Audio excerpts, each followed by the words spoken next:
세상 드립니다. 주께 세상 드립니다. 마지막 고백하며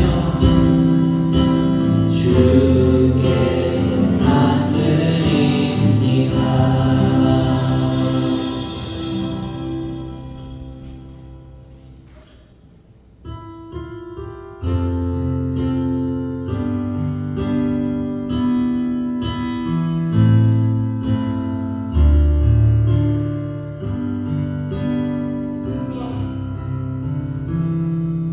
많은 이들 말하고 많은 이들 노래는 하지만 정작 가지 않는 길 두려운 생각보다 많이 힘들고 험한 길보단 그저 말로만 가려기에 점점 멀어져만 가네. 내게 생명 주었던 그 길 점점 이용하려 하네. 내게 사랑 주었던 그 길 다시 고금 앞에 내 영혼 서네. 주님 만난 그때 나 다시 돌아가 주님께 예배 드리며 다시 십자가의 길 걸으리. 많은 이들 말하고 많은 이들 말하고 많은 이들 노래는 하지만 정작 가지 않는 길 두려운 생각보다 많이 힘들고 험한 길보다 그저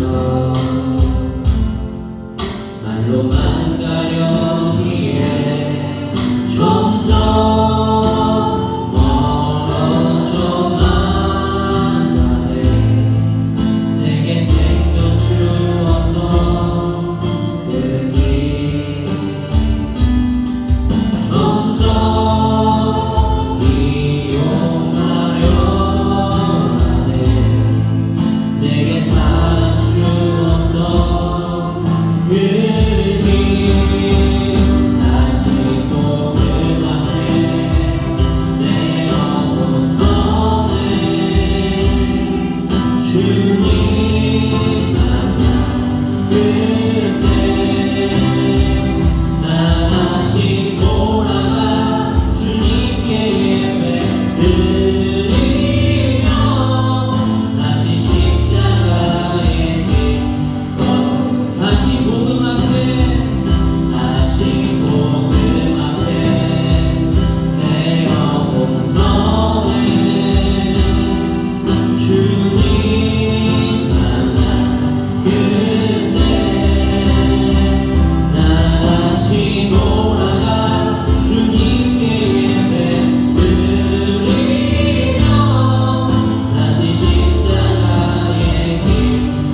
할렐루야. 오늘 우리에게 주시는 하나님 말씀은 사무엘하 20장 1절에서 10절 말씀입니다. 20장 오늘 전체를 다 볼 건데요. 세바의 이야기가 있고 아마샤의 이야기가 있고 또 어떤 지혜로운 여인에 관한 이야기가 겹쳐져 있습니다. 그 하나하나씩 한번 다 살펴보도록 하겠습니다. 다 함께 찾으시면 일어서서 주의 말씀을 경외하는 마음으로 제가 한 절 여러분이 한 절 이렇게 교독하도록 하겠습니다. 마침 거기에 불량배 하나가 있으니 그의 이름은 세바인데 베냐민 사람 비그리의 아들이었더라. 그가 나팔을 불며 이르되 우리는 다윗과 난을 품깃이 없으며 이새의 아들에게서 받을 유산이 우리에게 없도다. 이스라엘아 각각 장막으로 돌아가라 하매.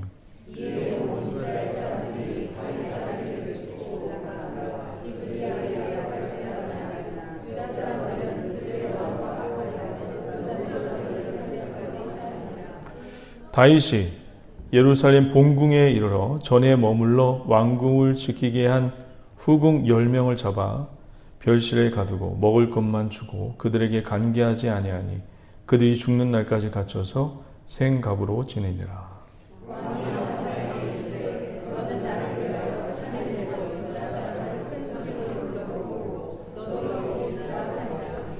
아마샤가 유다 사람을 모으러 가더니 왕이 정한 기일에 지체된지라.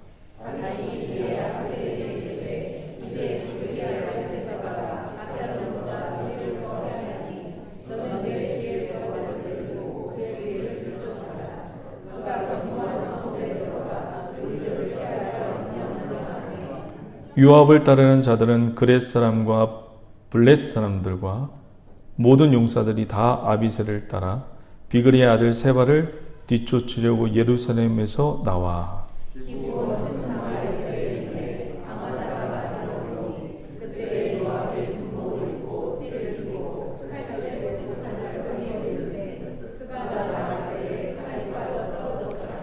요압이 아마샤에게 이르되 내 형은 평안하냐 하며 오른손으로 아마샤의 수염을 잡고 그와 입을 맞추려는 체하매 아마샤가 요압의 손에 있는 칼은 주의하지 아니한지라. 요압이 칼로 그의 배를 찌르매 그의 창자가 땅에 쏟아지니 그를 다시 치지 아니하여도 죽으니라. 요압과 그의 동생 아비새가 비그리의 아들 세바를 뒤쫓을세. 아멘. 다 함께 자리에 앉으시면서 좌우 옆분들에게 이렇게 인사하도록 하겠습니다. 주님이 붙드시고 지켜주십니다. 네, 주의 이름으로 사랑하고 축복합니다.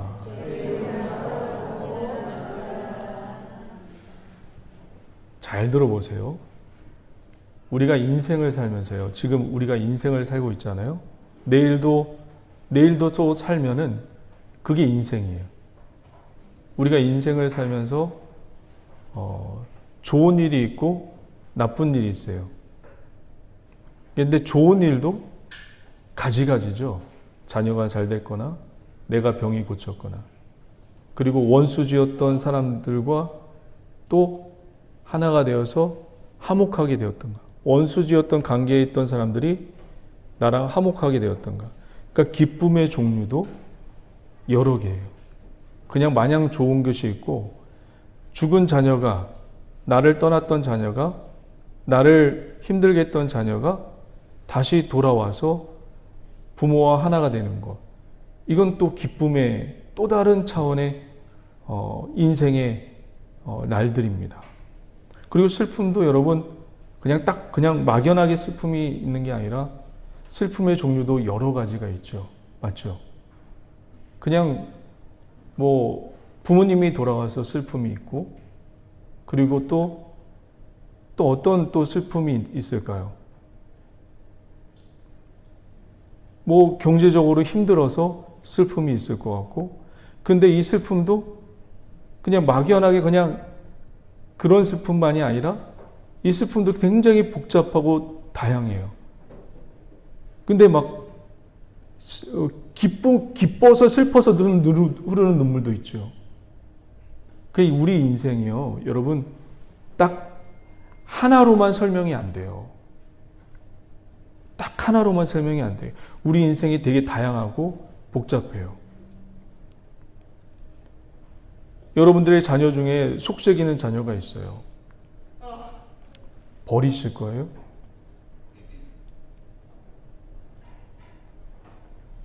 묻자르듯, 얘는 나에게 지금 반대하는 거니까 이거를 얘는 버려야겠다. 그러는 분이 있나요? 없죠. 지금 다윗도 마찬가지예요. 이 성경 속에서 하나님이 다윗이 왕궁으로 돌아가는, 그러니까 자기 아들 압살롬의 반역 쿠데타를 승리하고 돌아가면서 여러 가지 인생을 만나요. 나한테 잘못한 사람이 있어요. 우리 저번 주에 살펴봤지만 시므이라는 한 사람은 다윗이 압살롬 때문에, 자기 아들 때문에 쿠데타로 인해서 도망갈 때 막 저주했다고요. 아유 쌤통이다. 아유 쌤통이다. 사울의 왕국을 그렇게 갈아엎더니 아유 인과응보다, 건성징악이다. 별의별 말로, 악독한 말로 시므이가 몰락해가는 다윗을 향해서 저주합니다. 그러니까 다윗이 다시 왕으로 복귀할 줄 모르고, 그러니까 미래에 대한 그 다윗이 어떻게 될지 모르고 그 당시 상황만 보고 쌤통이다, 잘됐다, 네가 죄를 지은 인간보다 막 이런 식으로 저주를 퍼붓습니다. 근데 인생 또 몰라요. 다윗이 이 쿠데타를 진압하고 왕궁으로 복귀합니다. 복귀하는데 여러분, 누가 제일 먼저 와서 무릎 꿇고 다윗 왕을 영접합니까? 이 시므이예요. 이 시므이가 몰락해가는 이 다윗에게, 다윗이 다시 왕권이 회복할 줄 모르고 막 저주를 퍼부었단 말이에요. 그 당시 상황만 보고. 우리 인간이 미래를 보지 못하잖아요. 그래서 미래가 궁금하니까 많은 사람들이 어디를 찾아가요? 점집을 찾아가죠. 여러분, 이런 분들이 있으면 여러분 주님한테 회개하시고 오직 주님만 의지하는 저와 여러분 되시길 주의 이름으로 간절히 축원드립니다. 오늘의 운세 신문에 나오는 그것도 보지 마세요. 여러분의 앞날은 누가 책임져 주십니까? 하나님이 책임져 주세요. 믿으십니까? 시므이가 제일 먼저 와서 엎드립니다. 미안합니다. 다윗 왕이요. 죄송합니다. 온갖 아부를 다 떨고 아양을 다 떨고 살려달라고 하지요. 죽여야 됩니까? 살려야 합니까? 이런 자. 다시 왕권을 회복해서 돌아오는 입장에서 이 시므이가 얼굴에 철판을 깔고 살려주세요. 그때는 제가 몰랐어요. 이런 자 어떻게 해야 돼요? 다윗의 부하들이 죽이려고 합니다. 저런 놈은 죽여야 합니다. 다윗 왕이 힘들 때 저주하고 그리고 욕하고 저런 사람은 죽어 마땅합니다. 근데 다윗이 어떻게 해요? 살려주죠. 지금 이 왕권이 회복되는 일이니까 피를 묻히지 말자. 그러니까 참 인생이라는 게 여러분 교회 안에서도 여러분 불합리한 게 보여요. 교회 안에서도 신앙생활을 하다 보면. 근데 이런 것들을 다 가지쳐내서 그런 것도 필요하죠. 근데 꼭 그렇게 수학 공식처럼 이루어지면 안 될 일들이 있어요. 우리 성도들이 보기에는 저 사람 빨리 없앴으면 좋겠다. 빨리 떠났으면 좋겠다. 그런 분들도 있을 거예요. 근데 꼭 그렇게만 하면 안 되는 일들이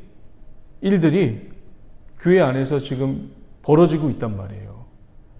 수학 공식처럼 무 자르듯이 1 더하기 1은 2다. 이런 식으로 이런 공식처럼 수학 공식처럼 딱딱 쳐내면 얼마나 좋아요. 깔끔하고. 그런데 우리 인생이라는 게 복잡하잖아요. 이 손이 도박을 해요. 왜 손 잘라낸다고 도박이 멈춰지나요? 다른 손으로 도박을 해요. 이 손 잘라낸다고 또 도박이 멈춰지나요? 발가락으로 도박을 해요. 잘라낸다고 없어지는 게 아니에요. 수학 공식처럼 우리가 인생을 살 때에 그렇게 무자르듯이 잘라내면 안 되는 것들이 있어요. 다윗의 인생을 보면서 다윗의 지금 왕권이 회복되는 그 과정을 보면서 우리 인생의 복잡한 상황들을 지금 이야기해주고 있는 겁니다. 그러면서 이 다윗이 시므이를 용서하죠. 용서했나요? 용서하지 않았나요? 시므이를 용서했나요? 용서하지 않았나요? 다윗은 하나님의 손에 맡겼고 이것을 세상 사람들은 뭘로 평가를 하죠? 우리 역사에 맡깁시다라는 표현을 하는 거예요. 후대에 이것이 잘잘못이 나타난다 이거지요. 다윗은 하나님 손에 맡겨요. 결국 이 시므이는 어떻게 되나요? 솔로몬에 의해서 죽어요. 솔로몬이 이 시므이에게 내가 우리 아버지한테 네가 한 짓을 내가 알고 있거든. 내가 모를 줄 알았지. 그래서 시므이에게 약속 하나를 체결합니다. 네가 만약에 예루살렘을 벗어나면 예루살렘을 벗어나면 넌 죽는 거야. 이런 약속을 솔로몬과 시므이가 체결해요. 근데 이 시므이가 3년 후에 누가 도망가죠? 종이 도망가요. 이 종이 도망가니까 옛날에는 돈도 금과 은도 돈이지만 누가 재물이었나요? 노예가 많은 게 부자예요. 이 노예가 도망갔으니 이 시므이로서는 무엇이 지금 잘려져 나간 거예요? 재산이 잘려져 나간 거예요. 그 재산 욕심 때문에 이 시므이가 어떻게 돼요? 예루살렘을 벗어나서 그 종을 잡으러 가요. 그 소식을 듣고 솔로몬이 시므이를 죽여요. 그러니까 이런 시므이가 어떻게 죽게 되었습니까? 어떻게 죽었어요? 무엇 때문에 죽었어요? 자기 욕심 때문에 죽은 거예요. 그러니까 하나님의 손에 맡기면, 그러니까 저와 여러분들 인생에서 여러분들을 괴롭히고 힘들게 하고 아프게 하는 그런 인생을 만날 때 여러분의 손으로 해결할 필요가 없어요. 우리는 누구를 의지하고 누구를 믿는 분들이죠? 하나님을 믿고 예수님을 믿고 성령님을 믿는 성삼위일체를 믿는 저와 여러분들입니다. 믿으십니까? 그래서 인생에서 이런 문제, 저런 문제 있을 때 주 야훼께, 주 여호와께 의지하고 맡길 수 있는 저와 여러분 되시길 주의 이름을 간절히 축원드립니다. 그리고 무비보셋도 저번 주에 봤죠. 무비보셋은 다윗을 쫓아가려고 했어요. 다윗을 따라가려고 했어요. 압살롬에게 쫓겨났을 때 따라가려고 했는데 이것을 누가 방해하죠? 무비보셋의 종 시바가 방해를 해요. 그래서 다윗이 야 시바야 네 무비보셋 주인은 어디 있냐? 이때 시바가 이런 얘기를 하죠. 우리 종 무비보셋은 다윗 왕이 잘 알지 않습니까? 사울의 아들 요나단이지 않습니까? 요나단의 아들이지 않습니까? 그래서 지금 이 쿠데타가 일어난 것을 너무너무 좋아합니다. 이제 곧 나라가 전복되어서 사울의 나라가 다시 회복될 거라고 지금 기대감에 너무너무 부풀어 있습니다. 그 얘기를 듣고 다윗이 확인도 하지 않은 채 어떻게 하죠? 시바에게 모든 재산을 넘겨줍니다. 무비보셋의 재산은 누구 거예요? 사울의 것이었어요. 사울에 있는 그 모든 밭과 토지와 그 어마어마한 부를 이 시바에게 넘겨줍니다. 근데 쿠데타가 마무리되고 돌아와 보니까 무비보셋이 더러운 옷을 입고 수염도 깎지 않고 몰골이 쾌쾌쾌하게 해서 밥도 먹지 않고 다윗을 맞이하러 온 거예요. 그 다윗이 너무 화가 나서 네 종은 왔는데 너는 왜 오지 않았어? 화가 나서 얘기했더니 다윗 왕의 오해입니다. 내가 다윗 왕을 쫓아가려고 했더니 이 시바가 나를 못 오게 막았습니다. 나는 보다시피 두 다리를 저는 장애인입니다. 그래서 누가 이렇게 태워주지 않으면 말을 태워주지 않으면 말을 탈 수 없고 노새를 태워주지 않으면 노새를 태울 수 없는 존재입니다. 이 무비보셋이 어떤 고백을 합니까? 왕이요. 왕이 지금 시바에게 모든 재산을 줬는데 잘했습니다. 저는 그거 필요 없습니다. 모든 것을 왕의 처분에 맡깁니다. 놀랍도록 신비한 인물을 만나요. 여러분들도 인생 속에서 살다 보면 이런 분들을 만날 거예요. 뭐지 이 사람? 그렇게 믿음도 별로 없는 것 같은데 굉장히 그 마음 가운데 견고한 신앙을 갖고 있는 분들. 제가 신앙생활을 하면서 저도 목회생활을 하면서 저보다 나은 성도님들을 볼 때가 너무 많아요. 몇 분 계세요. 정말 인생을 살다 보니까. 무비보셋은 다윗보다 나은 인물이에요. 마치 신비로운 인물이에요. 예수님과 같은 인물이에요. 우리가 그런 인생에서 나쁜 사람도 만나고 좋은 사람도 만나고 신비로운 사람도 만날 거예요. 이럴 때 여러분 이런 사람들을 만날 때 그냥 깨닫기만 하지 말고 나도 그런 인물과 같은 믿음의 신앙을 가질 수 있는 저와 여러분 되시길 주의 이름으로 간절히 축원드립니다. 할렐루야. 그리고 바르실레라는 사람이 다윗을 찾아오죠. 저번 주에. 이 바르실레는 어떤 사람이에요? 다윗이 이제 도망갔어요. 광야 가운데 있어요. 그리고 다윗을 따라간 백성들도 광야 가운데 있어요. 바르실레가 생각합니다. 지금쯤 광야에 있으니까 이 다윗에게 그리고 그 다윗 왕을 따르는 백성에게 무엇이 필요할까?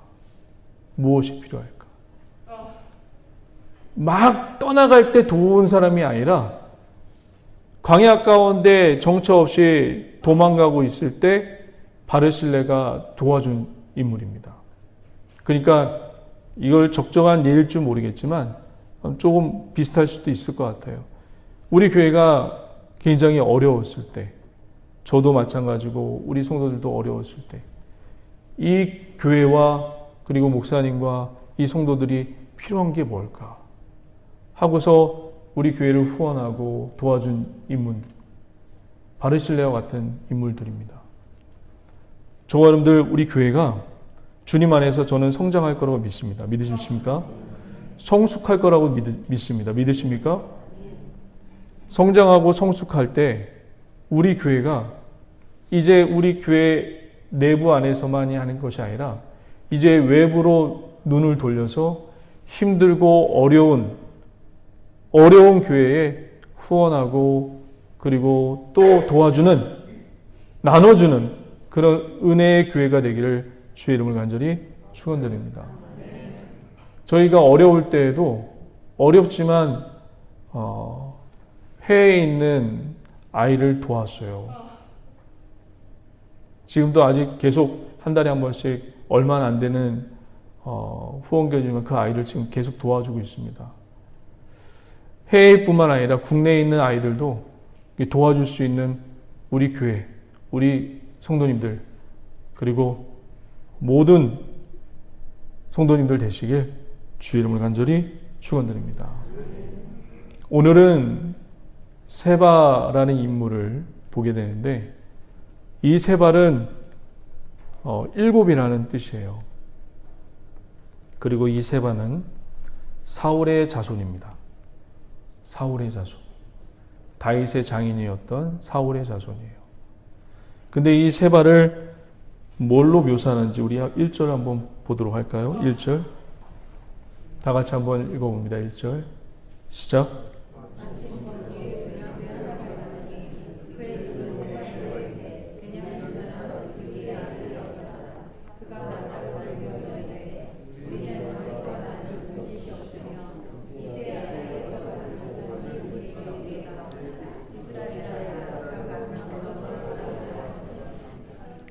이 세발을 여러분 뭘로 표현하고 있죠?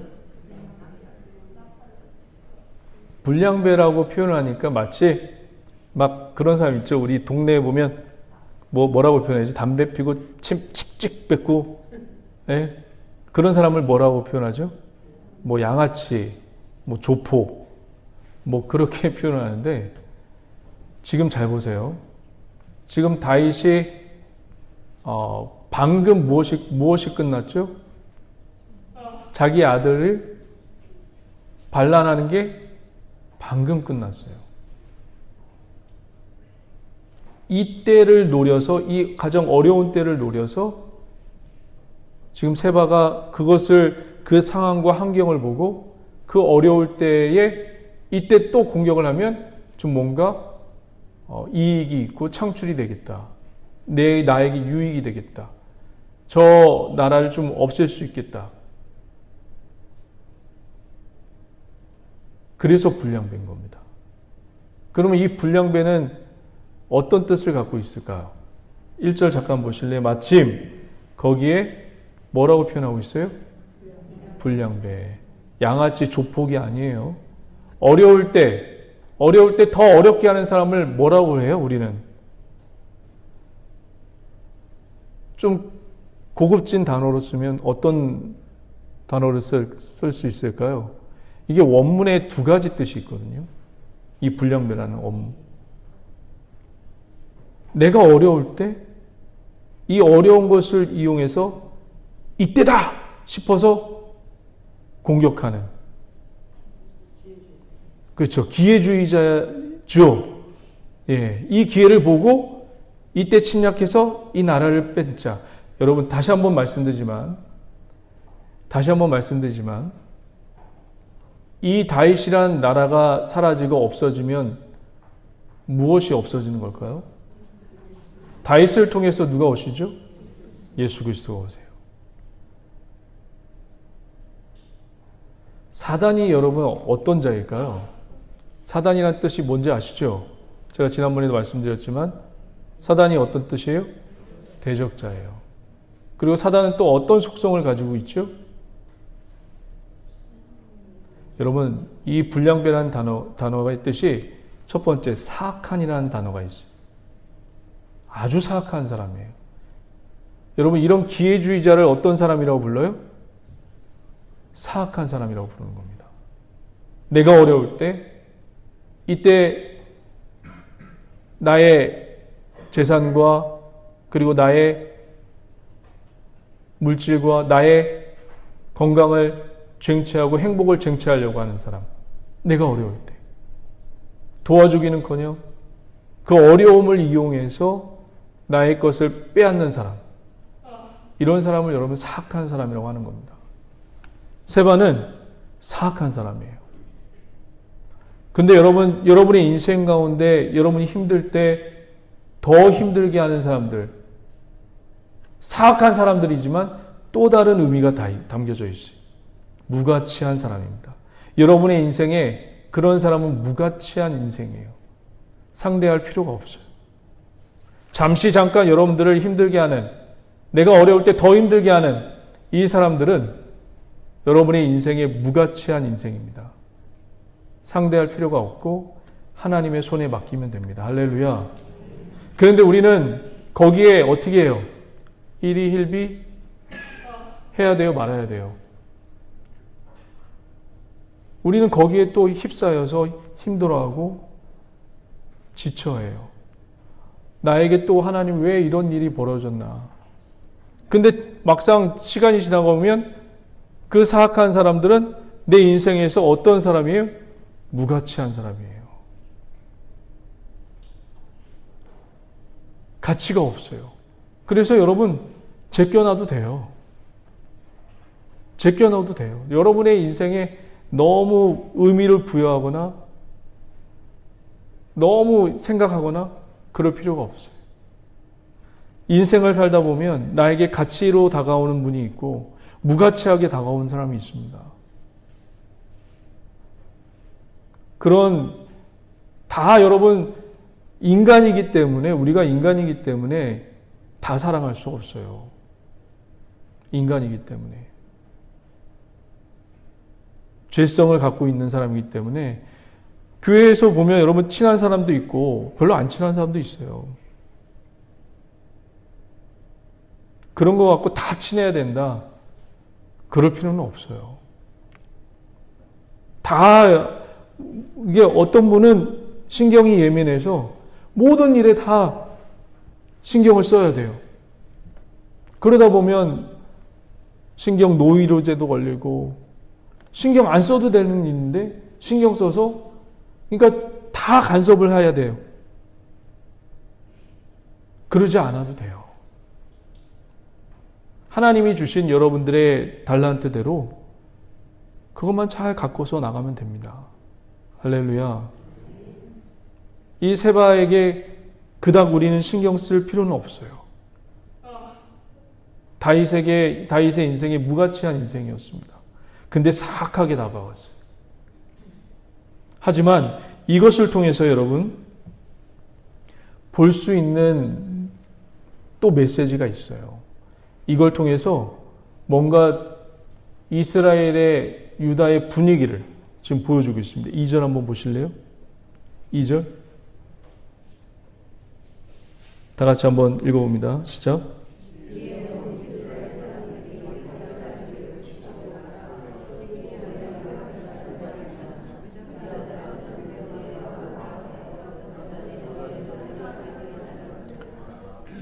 이 절에 보면 여러분 뭐가 좀 독특할까요? 독특해야 돼요. 보실 줄 아셔야 돼요. 이에 온 누구예요? 유다는 어디 갔어요?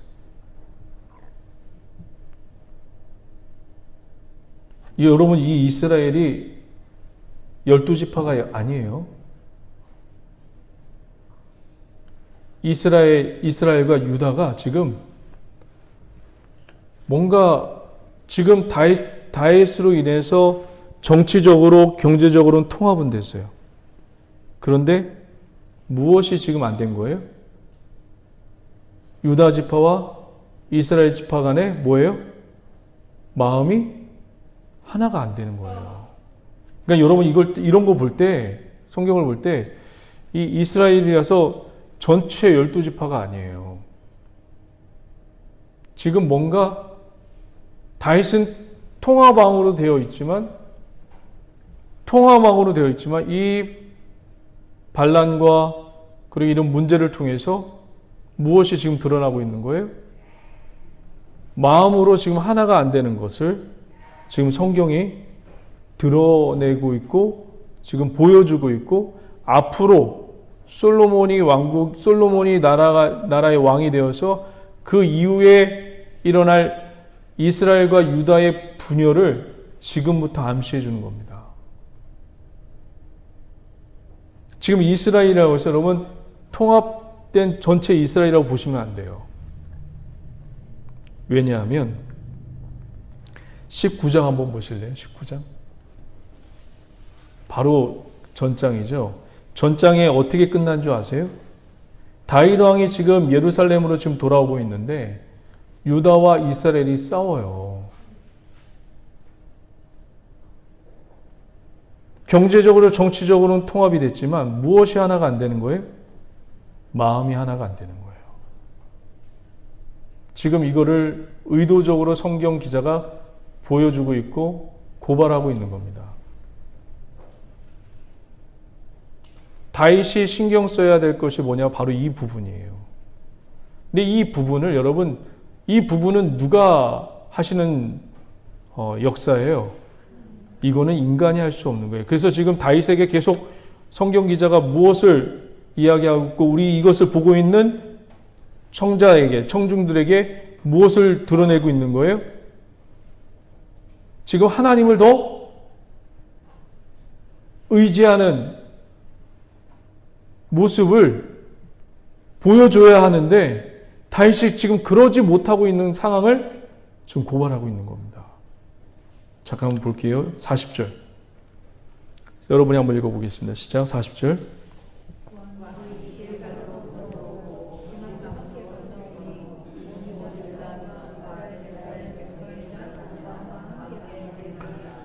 온 이스라엘 사람이 왕께 나와 왕께 아뢰되 우리 형제 유다 사람들이 봐봐요.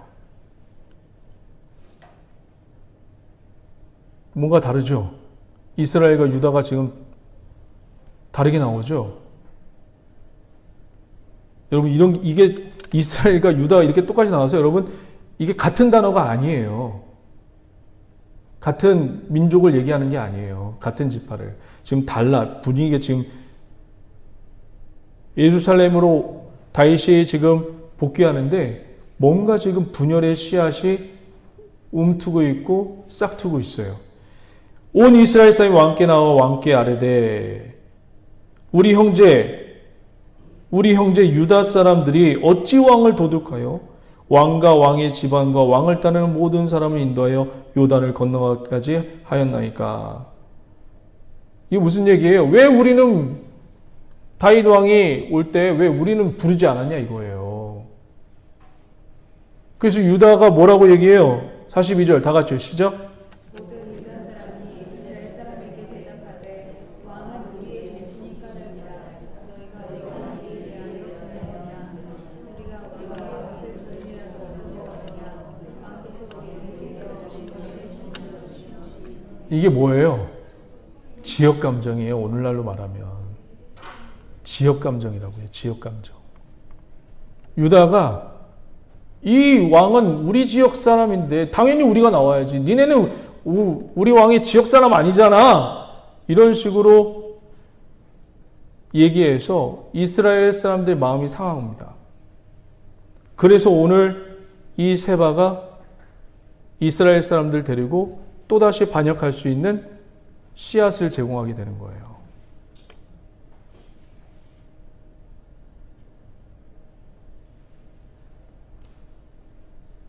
그러니까 인생을 살면서 여러분 별의별 일이 다 벌어집니다. 그러면서 우리가 해야 될 작업이 뭐예요? 해야 될 작업. 지금 다윗은 여러분 예루살렘으로 돌아오면서 지금 무엇만 지금 생각하고 있는 걸까요? 머릿속에. 자기 왕권을 생각하는 걸까요? 아니면 하나님의 나라를 생각하는 걸까요? 자기의 밥그릇만 지금 챙기고 있는 거예요. 그것을 지금 성경 기자가 청중들에게, 우리들에게 지금 보여주는 거예요. 여러분, 주님 안에서 여러분이 주 안에서 회복될 때, 여러분들이 문제가 해결될 때, 여러분 왜 문제를 놓고 기도해요? 여러분의 병을 놓고, 여러분의 문제를 놓고, 경제적인 것을 놓고 왜 기도하죠? 주의 나라예요? 아니면 나의 이익과 유익이에요? 여러분 문제가 있을 때 이 문제를 놓고 기도할 때 나의 이익과 유익을 넘어 주의 영광이 되기 위해서 기도하시는 저와 여러분 되시길 주의 이름으로 축원드립니다. 여기까지 나가야 된다는 얘기예요. 지금 다윗이 그 작업을 안 해요. 이해되시겠어요? 여러분에게 문제를 주신 거는 문제를 해결하려고 하는 것이 아니라 그 문제를 통해서 누구를 의지하라는 얘기예요? 주님을 의지해서 어디까지 가라는 거예요? 주의 나라를 이루는 데까지 가라는 얘기입니다. 할렐루야! 그런데 우리는 내 문제만 보죠. 이게 인간이에요. 이것을 열어주시고 보게 하시는 분은 주님이십니다. 할렐루야. 그런 은혜가 있기를 주의로 간절히 축원드립니다. 자, 우리 또 한번 볼게요. 3절 한번 보겠습니다. 3절 다 같이 시작.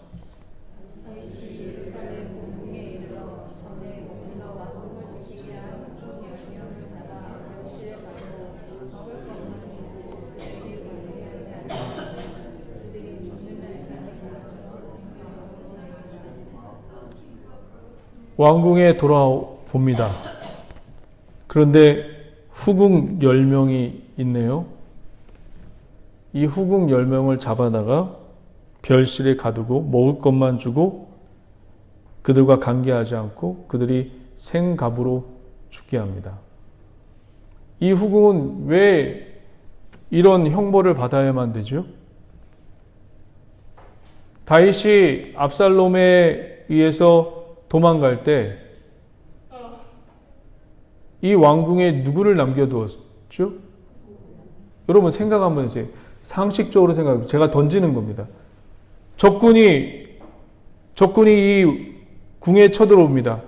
그럼 이 궁에 군사를 남겨야 돼요? 아니면 이 성을 지키는 군사를 남겨야 돼요? 후궁을 남겨야 돼요? 아무쪽에 쓸모없는 후궁을 남겨야 돼요? 아니면 군사를 남겨서 이 성을 지키게 해야 돼요? 근데 왜 다윗은 후궁을 남겼을까요? 우리 한번 볼까요? 15장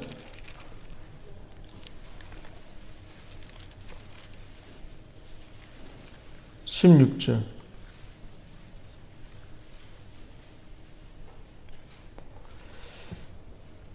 다 같이 한번 읽어봅니다. 시작.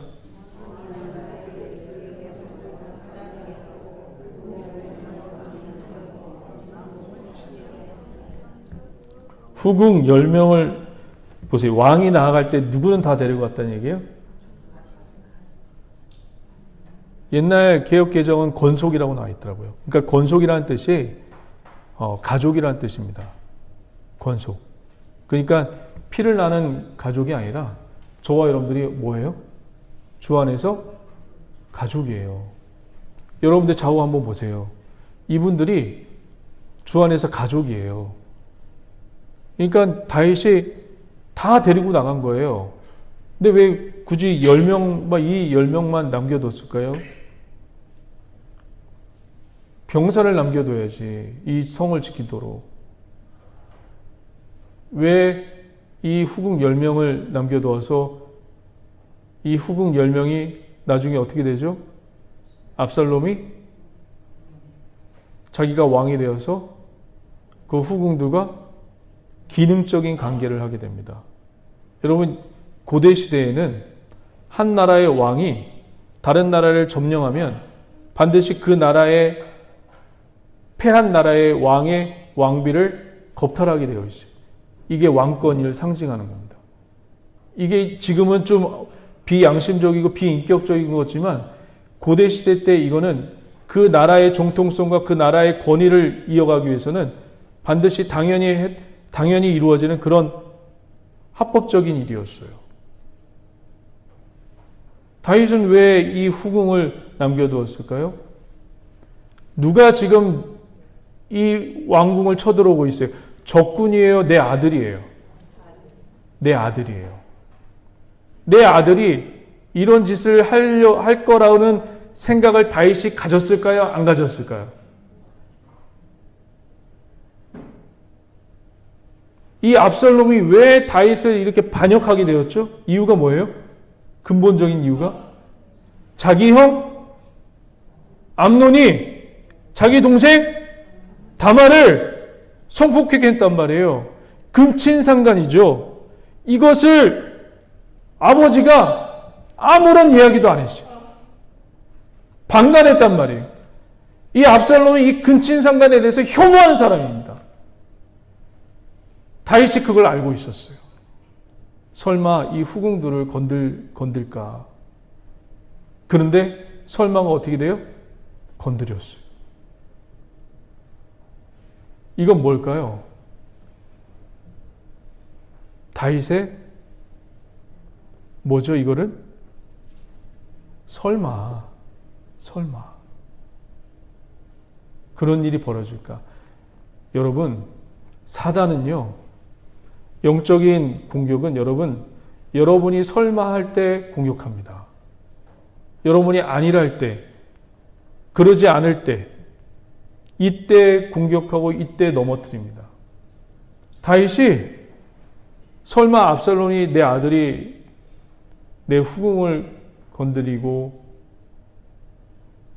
그리고 또 이 압살롬이 근신상간이라면 막 혀를 내두를 그런 트라우마를 갖고 있는 아들이 설마 그럴 일을 할까 하고 안심해서 남겨둔 사람이에요. 그러니까 여러분 주의를 할 때 세심해야 합니다. 우리가 하나님의 일을 할 때 세심해야 돼요. 제가 못 보는 것은 우리 권사님들, 집사님들이 보셔서 챙겨주시고 도듬어 주시고 그리고 만져주시고 해주셔야 돼요. 제가 세심하지 않을 수가 있거든요. 근데 우리 권사님들이나 집사님, 장로님들 세심할 때가 있어요. 이럴 때 그 부분은 도와주셔야 합니다. 그래서 넘어지지 않고 쓰러지지 않는, 그래도 혹 넘어졌더라 해도 주님 안에서 이겨낼 수 있는, 흔들렸다고 해도 다시 일어설 수 있는 그런 믿음의 성도님들, 이 교회가 되기를 주의 이름으로 간절히 축원드립니다.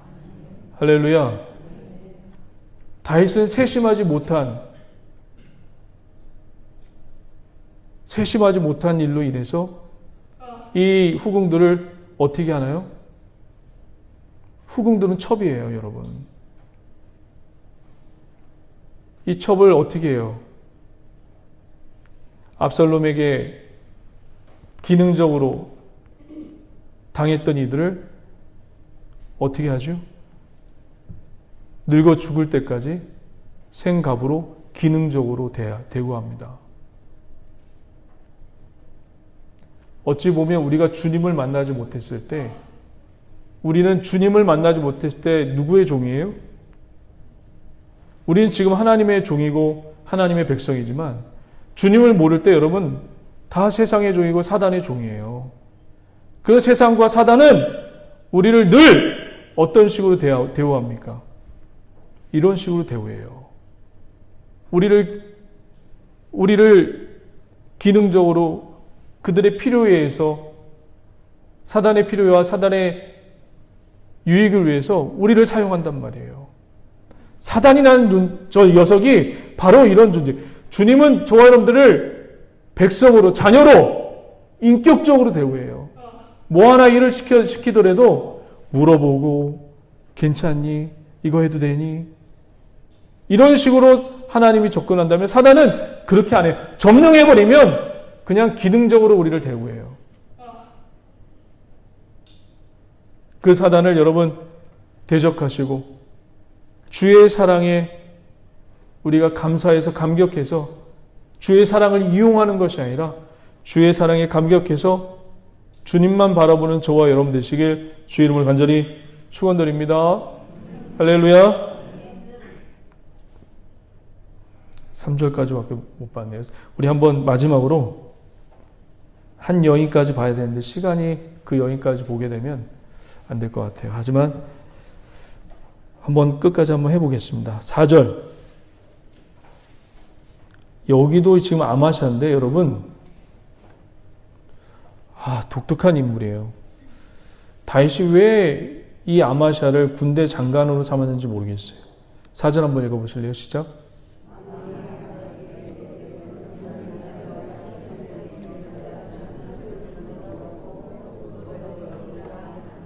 자, 물어보겠습니다. 지금 세바가 반역을 이루었어요. 반역했어요. 또 반역했어요. 그러면 요압에게 이 반역을 진압할 것을 명해야 됩니까? 아니면 아마샤에게 이 반역을 진압할 것을 명해야 됩니까? 여러분 이거 생각하셔야 돼요. 이 아마샤는 누구예요, 여러분? 이 아마샤는 누구예요? 잠깐만 볼게요. 17장 한번 보세요. 꼭 보셔야 됩니다. 아마샤 17장 25절 한번 보세요.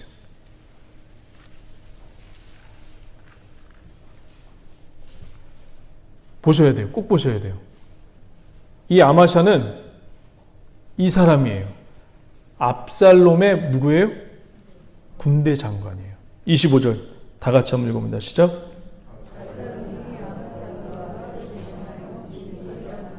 잠깐 여기서 멈추시고, 이 아마샤가 누구예요? 자기 아들 쿠데타를 일으킨 이 압살롬의 누구예요? 반군의 군대 장관이에요. 이 군대 장관을 다윗이 뭘로 삼냐면 19장 한번 볼게요. 19장 13절 한번 보세요. 여러분 이건 생각하셔야 됩니다. 그냥 단순하게 그냥 듣고 넘어갈 문제는 아니에요. 13절 다 같이 한번 읽어봅니다. 시작.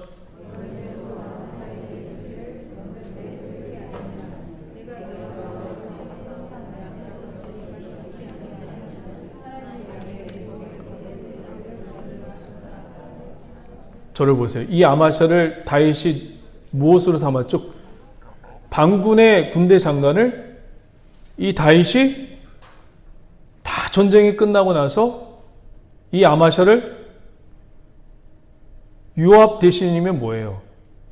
요압은 누구의 군대 장관이에요? 다윗의 군대 장관이에요. 그러면 요압 대신 군대 장관, 요압 대신 뭘 시킨다는 얘기예요? 아마샤를 군대 장관 시킨다는 거예요. 자, 이 전쟁에서 제일 혁혁한 공로를 세운 사람이 누구예요? 요압이에요. 다윗이 내 아들을 죽이지 말라고 했는데 누가 죽였죠? 요압이 죽였어요. 그래서 반란이 제압됐어요. 그리고 슬퍼하고 있는 이 다윗에게 그 누구도 찾아가서 아무 얘기를 못 하는데 누가 찾아가서 정신 차리십시오. 왕이요, 지금 슬퍼할 때가 아닙니다. 누가 이런 말을 했죠? 요압이 이런 말을 했어요. 여러분, 누가 다시 군대 장관을 잡아야 되나요? 반란군 아마샤가 군대 장관이 되어야 하나요? 아니면 요압이 군대 장관이 되어야 하나요? 근데 왜 다윗은 이 아마샤를 군대 장관으로 삼았을까요? 이유가 뭘까요, 여러분?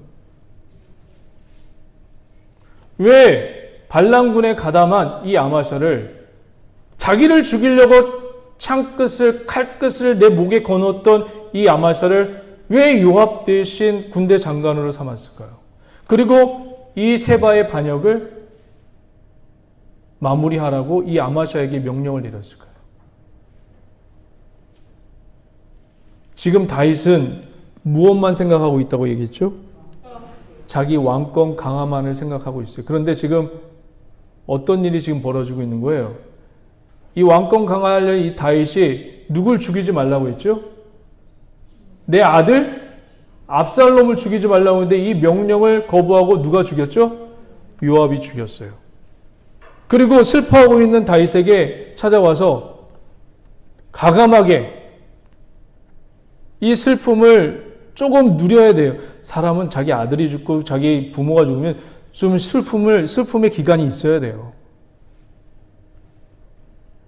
근데 이 슬픔을 막아버리고 다시 한번 궁으로 돌아와서 빨리 보좌에 앉으라고 누가 강권했죠? 요압이 했어요. 그 말을 다윗은 순종해요. 왜 그런 일이 벌어지죠? 지금 뭔가 분위기가 다윗보다는 누구에게 중심이 지금 쏠리고 있는 거예요? 요압에게 쏠리고 있는 거예요. 이것을 다윗이 막고자 누구에게 반란군의 수장이지만 이 아마샤도 다윗의 조카예요. 이 아마샤에게 맡기는 겁니다. 그러니까 여러분, 지금 다윗이 지금 왕권보다는 무엇을 더 추구해야 돼요? 이 문제보다는 이 문제를 뛰어넘어서 무엇을 추구하면서 나가야 돼요? 하나님의 나라를 추구하면서 나가야 돼요. 그러니까 여러분, 문제에만 매달려 있다면 그 문제에 함몰돼서 거기서 빠져나올 수가 없어요. 더 높은 곳에서 나를 보는 은혜가 있길 바랍니다. 제3자의 입장에서 내 문제를 한번 보세요. 그런 눈과 귀와 환경과 상황이 여러분들에게 부어지기를 주의 이름을 간절히 축원드립니다. 할렐루야. 이것이 은혜예요. 이것이 은혜예요. 하나님은 위에서 보니까 이게 뭔지 아는 거예요. 근데 우리는 내 눈의 시각에서만 보니까 안 보이는 거예요. 위에서 볼 수 있는 그 시각이 이제 이 교회도 그리고 우리 성도들에게 필요합니다. 그런 은혜와 눈이 열려지기를 주의 이름으로 간절히 축원드립니다. 할렐루야. 근데 이 아마샤가 또 어떻게 되죠? 또 죽어요. 누구에게 죽이죠? 요압에게 죽임을 당합니다. 한번 10절 한번 보실래요? 이 아마샤가 요압에게 죽임을 당해요. 20장 10절 다 같이 한번 읽어본다. 시작.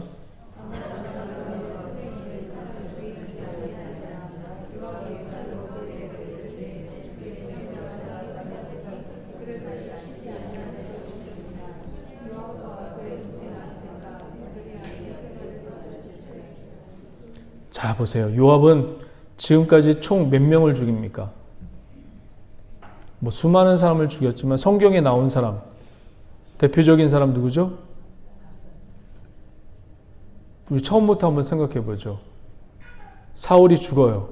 사울이 죽은 다음에 그 왕권을 누가 이어받죠? 이스보셋이 이어받아요. 이스보셋의 사울의 군대 장관은 누구였어요?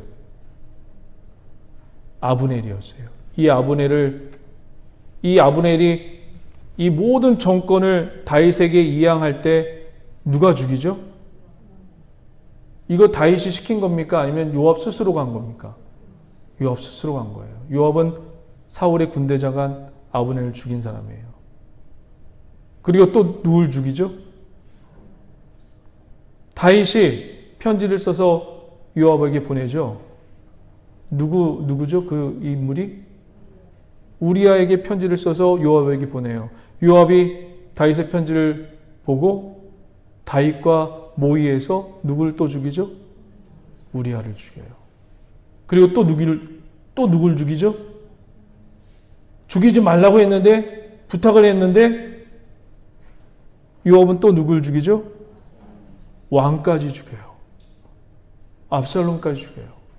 그리고 또 자기 다윗의 조카면 요압의 누구예요? 친척이란 말이에요. 이 아마샤까지 죽여요. 총 4명의 사람을 죽입니다. 왜 죽일까요? 이제 이걸 찾아야 됩니다. 왜 죽였을까요? 왜 이렇게 요압은 이런 일을 벌였을까요? 요압도 여러분 다윗의 군대 장관으로 있으면서 무엇을 마음속에 갖고 있었을까요? 무엇을 갖고 있었을까요? 요압도 자기도 뭐가 되고 싶은 거예요? 왕이 되고 싶은 거예요. 그래서 그 기회를 계속 엿보면서 점점점 왕권에 대해서 조금씩 도전해 가고 있는 겁니다. 스물스물. 그 이야기가 열왕기상 한번 보겠습니다. 열왕기상 바로예요. 사무엘하 다음에 열왕기상 1장. 다윗이 죽어갈 때 거의 희마리가 없을 때 솔로몬이 등극하기 전에 또 누구 인물이 나오죠? 아도니아라는 인물이 나옵니다. 압살롬의 네 번째 동생이에요. 압살롬의 그 다음 동생이에요. 아도니아가 왕권을 이어받을 때 이때 요압이 이제 아무도 없는 줄 알고 이 아도니아 편에 섭니다. 한번 보도록 하죠. 5절부터 7절. 다 같이 한번 읽어봅니다. 시작. 그때 마키스 아들 아도니아가 스스로 눕혀서 이르기를 내가 왕이 되리라 하고 자기를 위하여 병거와 기병과 호위병 50명을 준비하니 그는 압살롬 다음에 태어난 자요 용모가 심히 준수한 자라. 그의 아버지가 내가 어찌하여 그리 하였냐 하는 말로 한 번도 그를 섭섭한 일이 없었더라. 7절이요. 요압과 제사장 아비아달과 모이하니 그들이 따르고 도오나. 요압이 열왕기상에서 이렇게 또 나타납니다. 이유는 뭐예요? 그도 정권을 잡고 싶은 거예요. 그 안에 숨은 음흉한 계획이 있었던 거예요. 이것을 하나님은 솔로몬을 통해서 정리하십니다. 하나님의 나라를 대적하는 자, 주께서 그의 손을 들어서 일하시고 계시는 거예요. 할렐루야. 자, 이제 마지막으로 한번 20장 다시 한번 와보세요. 마지막으로. 이 세바가 도망칩니다. 세바가 도망쳐서 한 성에 숨게 됩니다. 세바의 일당들이 한 성에 숨어요. 그 숨은 성을 요압이 찾아내요. 요압이 찾아내서 성문이 굳게 닫혀가지고 어떻게 할 수가 없어서 토성을 쌉니다. 토성이 뭔지 아죠? 그 옆에 또 다른 성을 쌓는 거예요.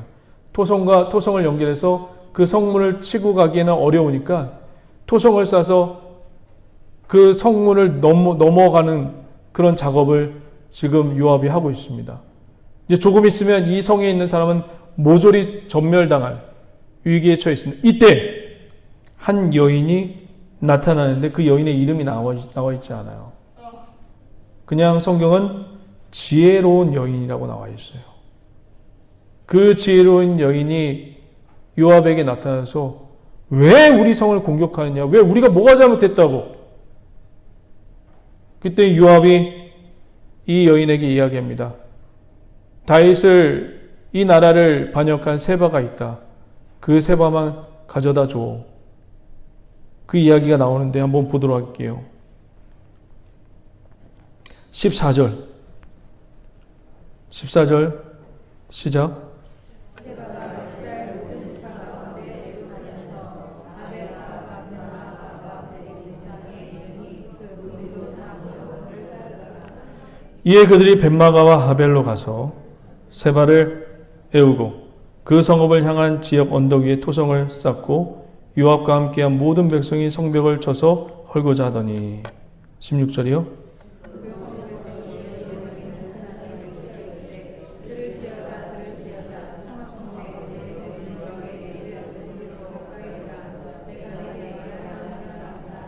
요압이 그 여인에게 가까이 가니 여인이 이르되 당신이 요압이니까 하니 대답하되 그러하나이다 하니라. 여인이 그에게 이르되 요종의 말을 들으소서 하니 대답하되 내가 들으리라 하니라. 18절이요.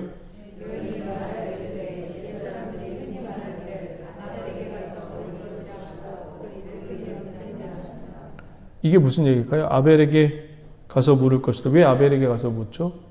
이 아벨은 여러분 사람이 아니에요. 아벨 성이에요. 아벨 성이에요. 성이라고 쓰세요. 아벨 성이에요. 아벨 성에 가서 물어보세요. 그러니까 문제가 있을 때마다 많은 사람들이 아벨 성에 가서 물어보는 겁니다. 왜 아벨 성에 가서 물어보죠?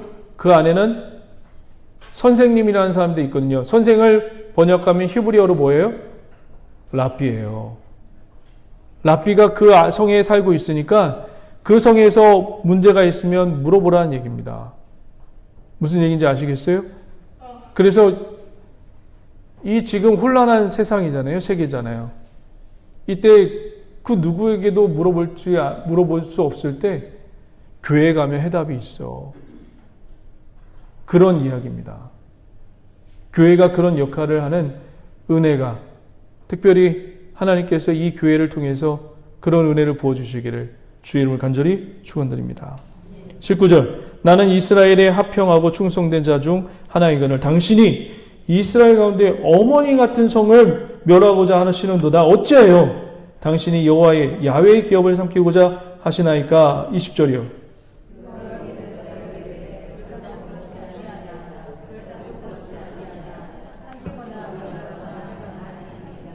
그 일이 그러한 것이 아니라 에브라임 산지 사람 비그리 아들 그의 이름은 세바라 하는 자가 손을 들어 왕 다윗을 대적하였으니 너희는 그만 내주면 내가 이 성벽을 떠나가리라 하니라. 여인이 요압에게 이르되 그의 머리를 성벽에서 당신에게 내어 던지리라 하고. 22절이요.